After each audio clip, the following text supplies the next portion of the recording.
dos vereadores enquanto o outro vereador ou vereadora está se manifestando. Com a palavra, a vereadora Sandra Boneto.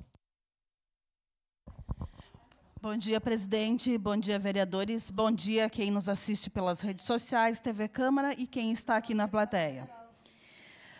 Nós não somos contra o investimento em tecnologia. A gente é contra a gestão ineficiente. Foi iniciado o processo de licitação interno em 12 de setembro de 2024. Peço a palavra. O problema não é a aprovação desse crédito especial de equipamentos de informática.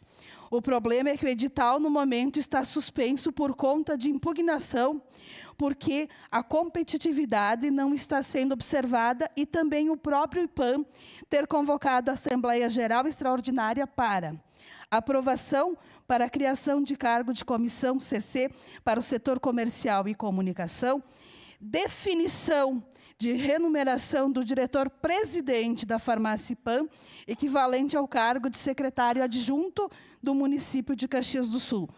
Ou seja, mostra a falta de organização, porque esta rúbrica já poderia ter vindo em peça orçamentária anterior.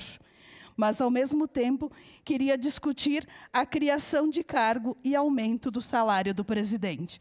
Então, a princípio é isso. A gente não é a favor de comprar equipamentos para a informática, mas a gente é contra a ineficiência do sistema. Era isso, muito obrigada. Obrigado, vereadora Sandra.